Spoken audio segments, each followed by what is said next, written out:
Boa noite, amados. A graça e a paz de Cristo seja convosco.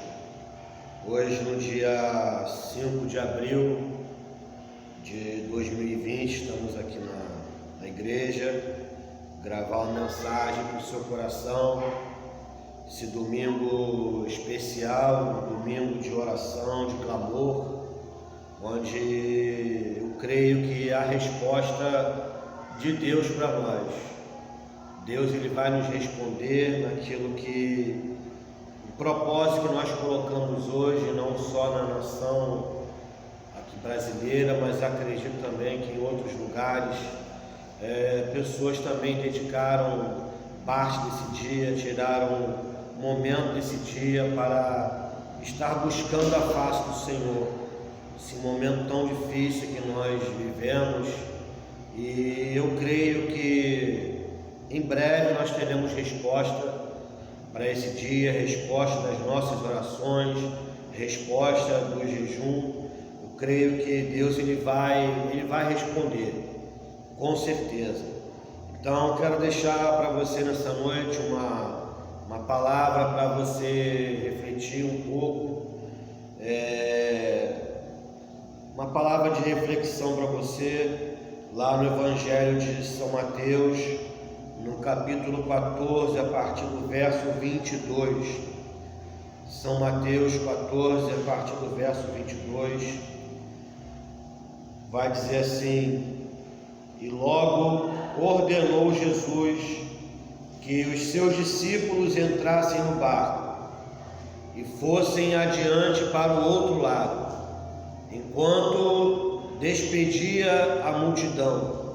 E despedida a multidão, subiu ao monte para orar à parte.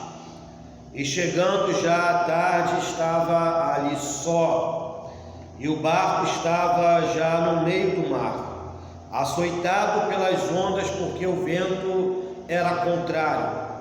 Mas, à quarta vigília da noite, dirigiu-se Jesus para eles, andando por cima do mar. E os discípulos, vendo andando sobre o mar, assustaram-se, dizendo: é um fantasma, e gritaram com medo. E Jesus, porém, lhes falou logo, dizendo: tende bom ânimo, sou eu, não temais. E respondeu-lhe Pedro e disse: Senhor, se és tu, manda-me ir ter contigo por cima das águas. E ele disse: vem. E Pedro, descendo do barco, andou sobre as águas para ir ter com Jesus. Mas sentindo o vento forte, teve medo, e começando a ir para o fundo, clamou, dizendo: Senhor, salva-me. E logo Jesus, estendendo a mão, segurou e disse-lhe: homem de pequena fé, por que duvidaste? E quando subiram para o barco, acalmou o vento. Então aproximaram-se os que estavam no barco e adoraram, dizendo: és verdadeiramente o Filho de Deus. E tendo passado para o outro lado, chegaram à terra de Genezaré. A Bíblia ela vai relatar dois momentos muito parecidos, assim como fala também sobre duas multiplicações de pães e peixes. E aqui nós vemos uma anterior a esse episódio. Ela também vai relatar dois momentos muito parecidos, em que os discípulos estavam no barco e houve uma tempestade, houve um temporal. Na outra situação, Jesus ele estava dormindo na popa do barco. Ele estava dormindo na popa do barco quando houve essa tempestade. Os discípulos despertaram Jesus para que ele acalmasse a tempestade. E aqui Jesus, depois de ter despedido a multidão, foi logo após a primeira multiplicação dos pães e dos peixes. E Jesus ele vai despedir a multidão e vai ordenar aos seus discípulos que eles entrem no barco. Depois de um tempo ali despedindo essas pessoas, e era muita gente que Jesus ficou ali despedindo, só de mulheres e crianças, eram 5.000 homens, além de mulheres e crianças, então aproximadamente mais de 10.000 pessoas. E Jesus ele fica ali se despedindo dessas pessoas, enquanto os seus discípulos eles estão já no barco, indo para o outro lado, para onde Jesus os havia mandado ir. E quando Jesus ele acaba de despedir a multidão, de falar com todo mundo, cumprimentar todo mundo, a Bíblia aqui vai dizer que Jesus sobe ao monte para orar sozinho. Ele vai orar sozinho, e o texto vai dizer: e chegando já à tarde, estava ali só. Ou seja, chegando à tarde aqui, a palavra correta é essa, à noite, em torno de 18 horas. Jesus ele começa a orar em torno dessa hora, 18 horas. E na mesma hora que Jesus estava ali orando, o barco já estava, o texto diz aqui, o barco estava já no meio do mar, açoitado pelas ondas, porque o vento era contrário. Então, no mesmo momento que Jesus começa a orar, às 18 horas, nessa mesma hora, os discípulos já estavam na tempestade. E é interessante que depois que Jesus dá essa ordem para eles entram no barco, amando de Jesus, e mesmo assim eles vão passar pela tempestade. E Jesus fica orando ali em torno de 9 horas aproximadamente, até ir em direção a eles. Os judeus eles dividiam a noite em 4 vigílias. A primeira vigília era das 18 horas às 21. A segunda era das 21 até meia-noite. E a terceira era de meia-noite às 3 da manhã. E a quarta vigília, que vai falar aqui, era de 3 da manhã às 6. Então Jesus ele está andando aqui em direção aos discípulos, já em torno de entre 3 da madrugada e 6 horas da manhã. E os discípulos nesse momento, antes de Jesus chegar até eles estão ali passando pela tempestade, passando pela dificuldade, mas Jesus só vai de encontro a eles na madrugada. Jesus só para de orar nesse horário e começa a caminhar sobre as águas, a andar por cima das águas em direção a eles, depois de um longo período que eles passaram nessa tempestade, nessa dificuldade, nesse momento difícil. E é interessante o porquê que Jesus ele vai apenas nessa hora. Ele fica orando ali de 18 horas até em torno de 3 horas da manhã. Aí ele para e ele começa a ir em direção aos discípulos. Só que nesse mesmo período, os discípulos estão passando por um momento muito difícil, muito complicado.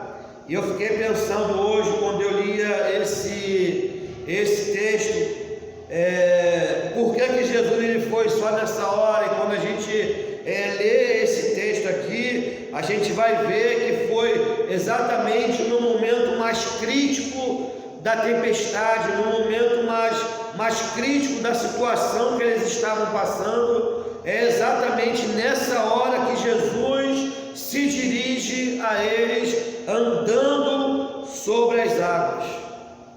Às vezes Deus ele deixa as coisas tomarem uma proporção que parece que não vai ter mais jeito.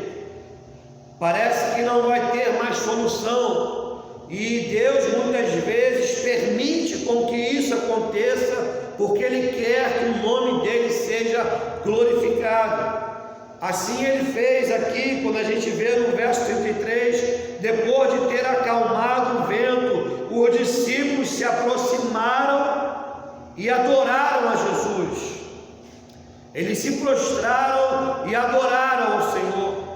E muitas vezes Deus ele vai fazer isso. A gente vai ver nas Escrituras o Senhor deixando a situação se agravar, ficar um momento mais complicado, mais difícil, para que Ele possa se manifestar e fazer alguma coisa para que o nome dEle seja glorificado. Foi assim com Israel, quando Israel saiu do Egito e eles estavam perto do Mar Vermelho. Deus havia falado para Moisés: eu vou endurecer o coração de Faraó para que ele persiga vocês, e eu vou ser glorificado em Faraó e em todo o seu exército, e os egípcios saberão que eu sou o Senhor. E Deus vai falar isso 2 vezes, que ele vai ser glorificado em Faraó e em todo o seu exército. E quando a gente lê aquela passagem, a gente fica imaginando Israel a pé, eles caminhando, e eram velhos, crianças, mulheres, homens, animais, cargas que eles estavam carregando, e Faraó vindo com as suas carruagens, com os seus cavalos, e mesmo assim Faraó não alcança Israel. Faraó chega muito perto de Israel, e a Bíblia lá vai dizer que Israel chega a olhar para trás e ver que Faraó estava muito próximo deles, mas Deus não permite que Faraó toque neles. Deus abre o mar para que eles passem, e eles passaram a pé enxuto, e logo depois, quando eles chegaram do outro lado, e é até um pouco, nos lembra até um pouco essa passagem, porque ali eles passam por dentro do mar, Deus abre o mar, e aqui eles chegam do outro lado, de barco, no mar, e Jesus vai andando sobre as águas, e quando eles chegam do outro lado, Deus ele fecha o mar e mata os egípcios, e ele realmente é glorificado. E Deus muitas vezes permite que as situações elas tomem certas proporções na nossa vida, exatamente para isso, porque Ele quer ser glorificado, Ele quer ser exaltado. Quando a gente vê que Ananias, Misael e Azarias, ou se você preferir Sadraque, Mesaque e Abednego, eles são lançados na fornalha ardente, aquecida 7 vezes. Deus ele poderia ter livrado os 3 da fornalha, mas ele quis livrá-los na fornalha. Deus deixou a situação tomar uma proporção com que eles não tivessem nada a fazer a não ser esperar no Senhor para que Ele fizesse alguma coisa. Deus deixou a situação se agravar muito, a fornalha foi aquecida 7 vezes mais, e eles foram lançados na fornalha. Aí eu pergunto a você: Deus não poderia ter livrado eles da fornalha? Ele poderia ter livrado, mas Deus quis glorificar o nome dele, livrando eles na fornalha, deixando a situação ficar mais agravante, deixando a situação ficar mais complicada, para poder se manifestar e assim as pessoas glorificarem o nome dele. Porque se você ver depois desse texto lá em Daniel, você vai ver que o rei vai glorificar o nome do Senhor, vai exaltar o nome dele. Assim também aconteceu com Daniel. Deus poderia ter livrado Daniel da cova dos leões, mas ele não quis livrar Daniel da cova dos leões. Ele deixou Daniel ser jogado na cova, mas a Bíblia diz que ele enviou o seu anjo, e o anjo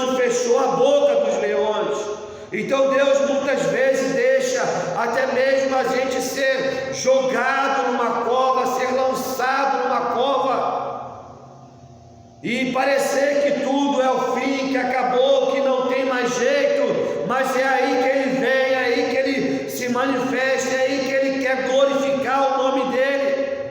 Lá em Isaías 43 vai falar: quando vocês passarem pelas águas, vocês não se afogarão. Quando passarem pelos rios, eles não te submergirão. Quando passarem pelo fogo, a chama não arderá em ti, porque eu estou contigo, diz o Senhor. Então Ele passa conosco na fornalha ardente, Ele passa conosco na dificuldade.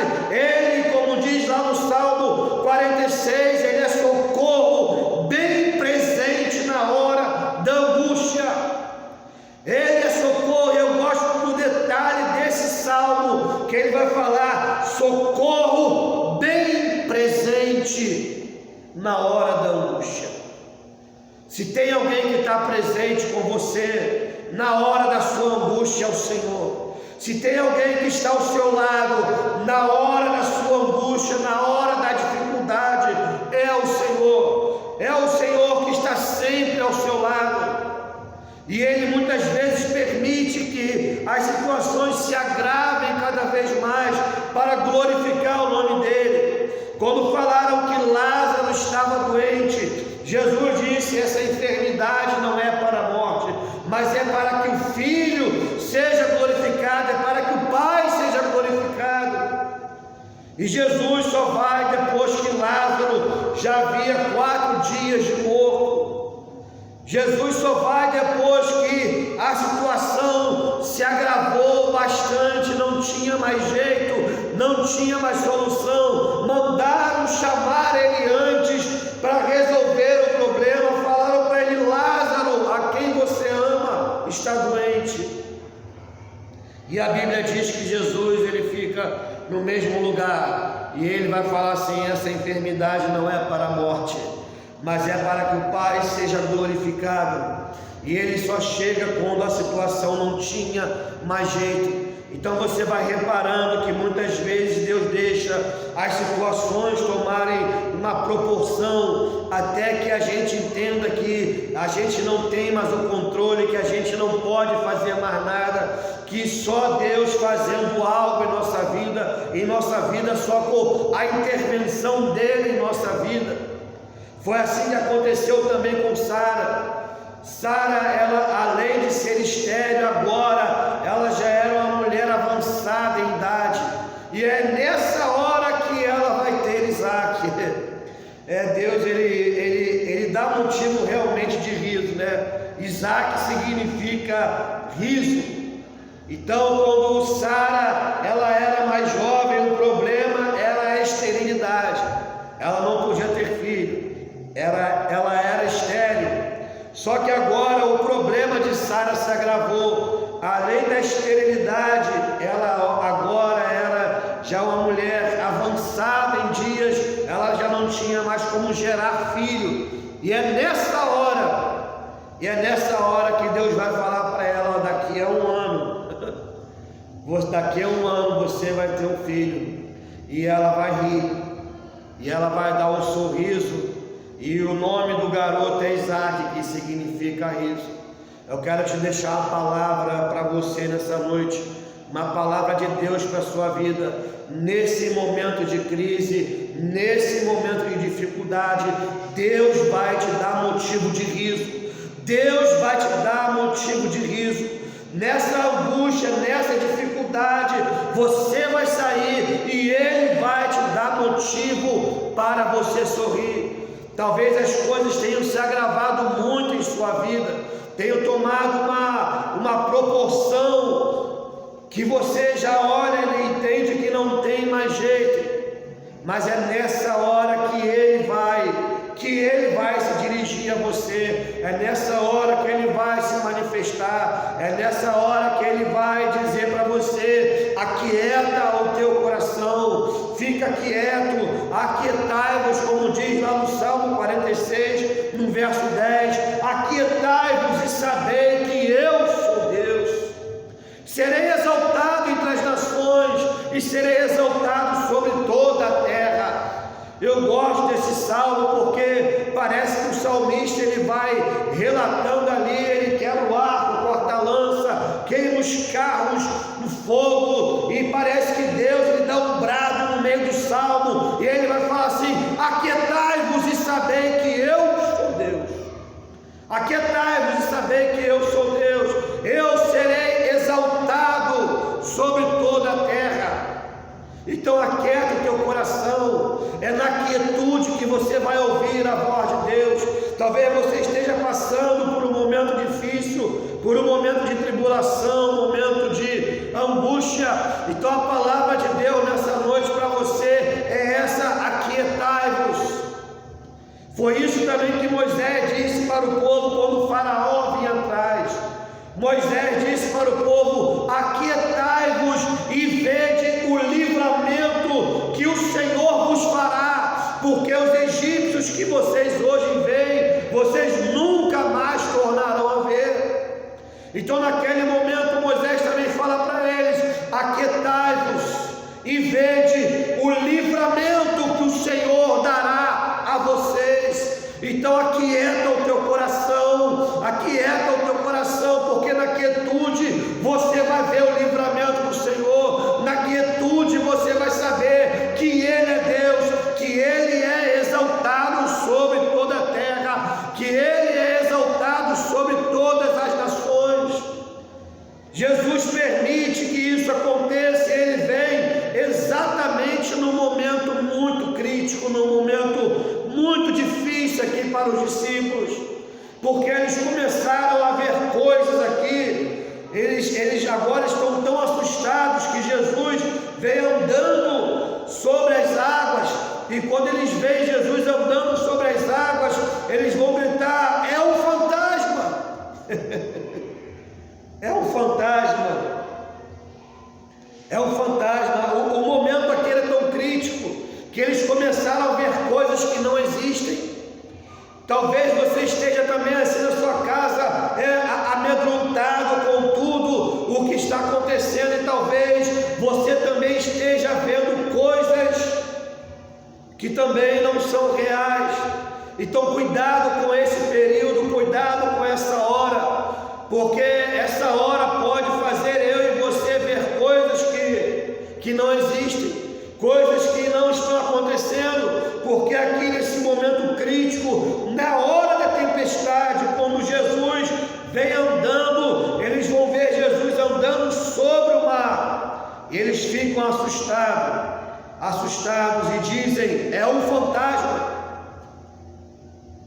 Eles gritaram, ficaram com medo, e é geralmente nessas horas críticas da vida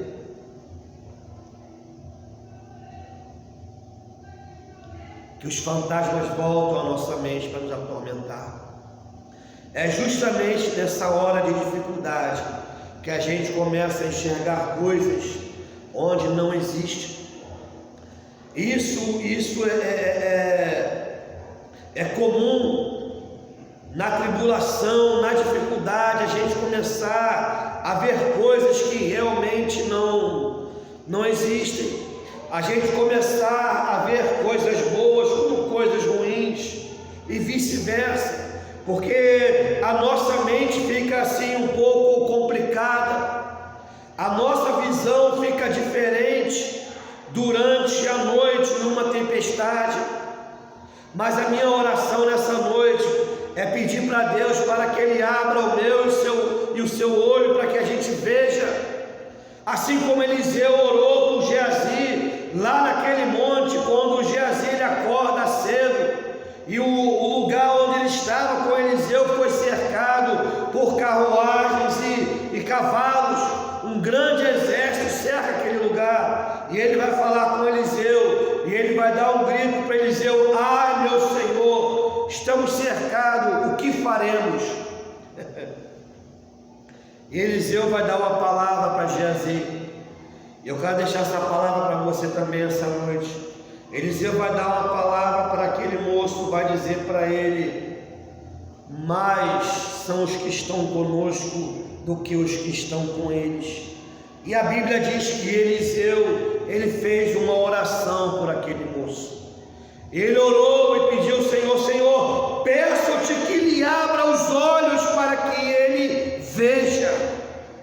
E a Bíblia diz que o Senhor abriu os olhos do moço e ele viu que em redor daquele monte estava cheio de carruagens e cavalos de fogo cercando aquele lugar. A minha oração nessa noite é que Deus ele abra os seus olhos para que você veja, depois da angústia, depois da tribulação, para que você entenda que maior é o que está conosco, que mais são os que estão conosco do que os que estão lá no mundo. A minha oração é que Deus também abra os seus olhos, porque talvez você esteja assim também como o moço de Eliseu, vendo apenas a dificuldade, olhando apenas o problema, e Eliseu pediu para que Deus abrisse os olhos dele.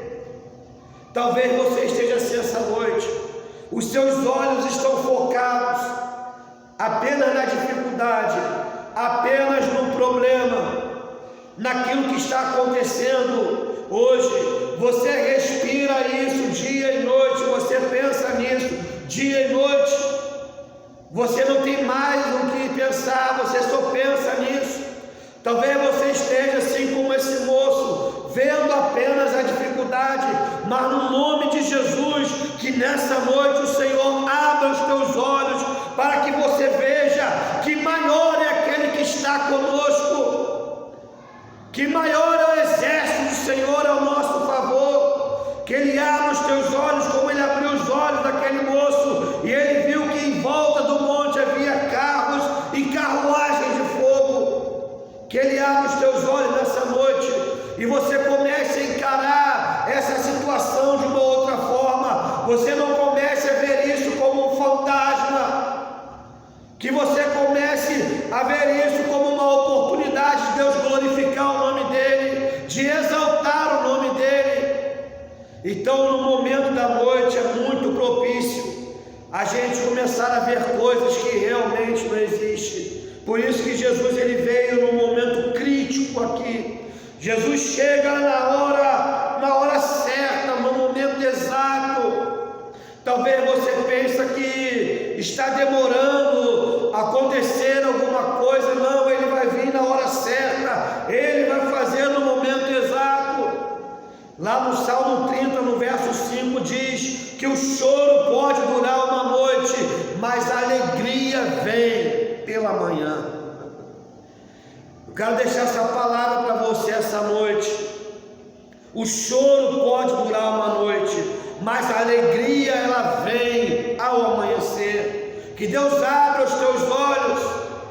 Talvez hoje nós estamos vivendo um período da noite, como vai falar no Salmo, o choro pode durar uma noite, ou seja, o momento ruim pode durar uma noite, o momento difícil pode durar uma noite, e noite ali vai falar também de período, pode durar um período, um momento ruim, a dificuldade, a tribulação, a angústia, mas a alegria virá pela manhã, em nome de Jesus. Que o Senhor ele abra os teus olhos nessa noite, para que você possa enxergar a sua glória, para que você possa enxergar o seu poder e ver que o que está acontecendo diante do Senhor não é nada. Então cuidado nesse momento, para que você não comece a ver coisas aonde não existe, e você comece a ficar apavorado, comece a ter muito medo da situação que está acontecendo, e a tendência vai ser essa, você enxergar coisas que não existem. Foi o que aconteceu com os discípulos aqui, na dificuldade, no momento crítico da noite, eles começaram a enxergar coisas que não existiam. Então guarda essa palavra no teu coração. Creia que há uma intervenção de Deus para esse tempo, sim. Creia que por mais que as coisas possam tomar uma proporção que fique fora do controle humano, que fique fora do domínio humano, E às vezes eu entendo que Deus ele permite que isso aconteça assim, é para que o nome dele seja glorificado. Não é para dar honra e glória a homem algum, mas é para glorificar o nome dele. A Bíblia diz lá em Isaías que Deus não dá a sua glória a outrem. Deus não divide a glória dele com ninguém. A glória e a honra sempre será dele. E às vezes ele deixa as coisas tomarem uma proporção exatamente para que o nome dele seja glorificado, seja exaltado. Então que Deus ele possa abrir os teus olhos para que você possa ver, para que você possa enxergar que depois de tudo isso a nossa vida realmente não será a mesma. E eu digo que nós vamos melhorar como crente, nós vamos valorizar ainda mais as coisas espirituais. As aflições muitas vezes servem para nos ensinar. Lá no Salmo 119, que ele é pequenininho, né? É um salmo pequenininho, até me esqueci agora quantos versículos ele tem. Lá no Salmo 119, você vai achar um versículo que vai falar assim: foi bom eu ter sido afligido para que eu aprendesse.